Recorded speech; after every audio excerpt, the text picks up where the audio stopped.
中国的无产阶级大革命，或是苏联的革命等等。革命这个东西本身就是革人的命啊，流血啊，斗争等等。那当然，史明欧力上，如果你以一个这历史的高度来看啊，革命这个东西，它是一个它不是这么细小的，只是什么流血啦、斗争啊这种小东西，它是一个历史的变迁啊，这个很大的转变，一个正反合的关系哦。它不是说，你不能从那么小的角度去看它。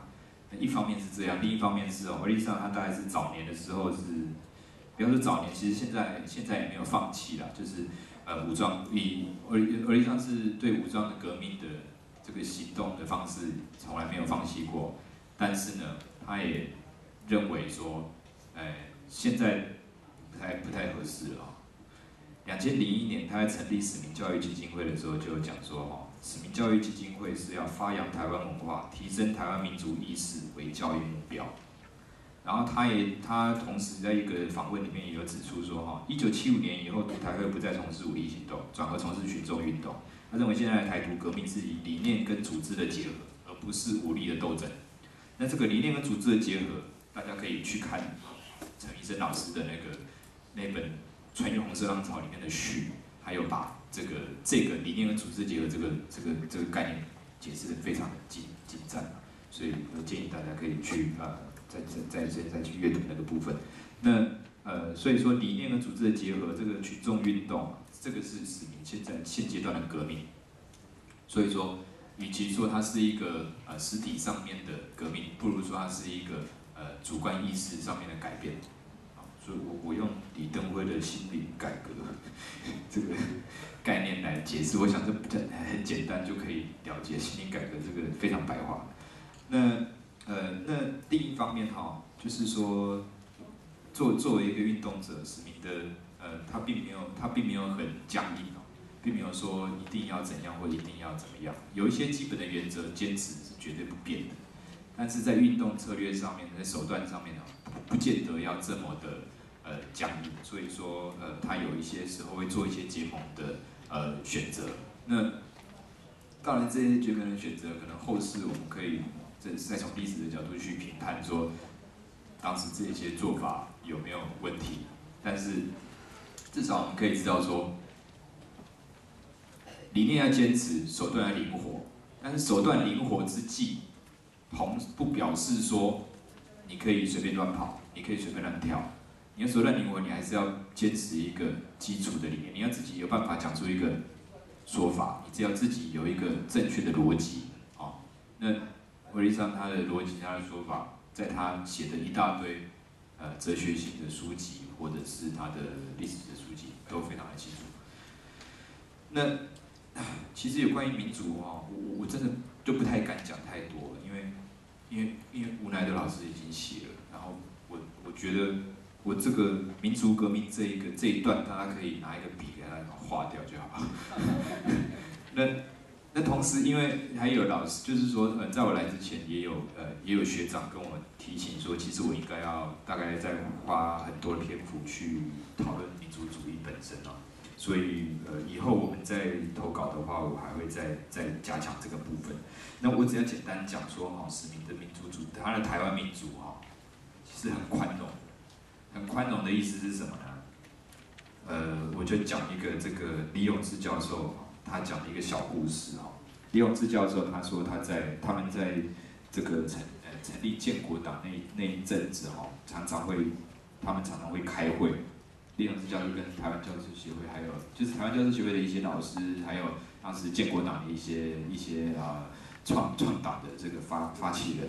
他们那个时候密集的在开会，林山田教授什么都在里面。那在这种场合，通常都是火罗朗较侪啦那在这种场合里面，这个场合的语言使用当然就是火罗维。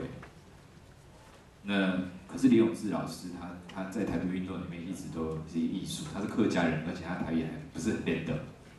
所以欧力上去参加这些会议，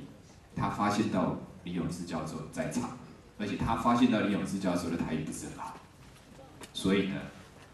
他为了列永志教授，他就用华语发言，他就用北京话语发言。这可能在每一次这种类似的场合出现，有人用台语发言，就会让人很不爽，就会有人出来说：“你喝的水啊，你吃的米啊，等等的。”是。那所以说，欧丽桑在这个部分，他完全没有在坚持这种东西哦，他会为了一个弱势，他会去改变他的一些方式，来让整体能够站在同一个阵线。所以说，李永芝特别强调哈，使命以具体行动表达，只要承认台湾主体性，克服奴性心态，以台湾整体的独立为目标，不分语言族群，都是台湾人。这个思想哦非常困难，这是非常简单，大家都会讲，但是要实行是非常困难。好，那这个我说了，这个民族主义这个我就不再多讲了。我最后走以前，我结束以前我再讲最后一个东西哦，就是说，在我跟叶同学我们两个一起书写这个文章的时候哈，这个过程中我们发现到一个东西，就是欧丽桑他在日本算是确立了他的左翼台湾独立的思想，但是呢，有一个很特殊的地方，就是他对于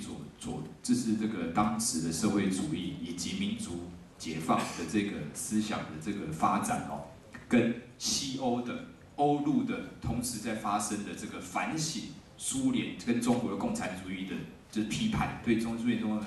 批判，他在日本跟在西欧的这不同一群的知识分子，在世界两端，同样发展出类似的想法。所以我觉得这是史明欧丽桑他的思想哈，非常值得继续研究的地方。那我也当然找到这个 Raya Dunayevskaya 的这是一个在美国的这个以前是托牌，后来不是哦。那他就有他在写这个人本马克思主义的时候，特别的讲到这个部分。那我发现到说，他们写的这个条件跟欧丽桑的这个台湾民族主义的这些台湾民族革命的一些基本的定义跟一些方法非常的雷同。那我不知道欧丽桑有没有读过，那如果没有的话，那就表示这叫做英雄所见略同啦。但是这一句话不足以去表达这个事情有多重要。我觉得在学术研究上，我们还可以再继续深耕，去好好研究欧丽桑的这个思想。然后那在我前面也讲了说，在我们这个历史的当下，我们更需要去好好的回归好好的去反省，去检视跟这个发展。到底左翼的台独会是什么样子的样子？左翼的台独应该要怎么样做？那我想就可以给大家都有一点启发。好，我讲完了，谢谢，不好意思。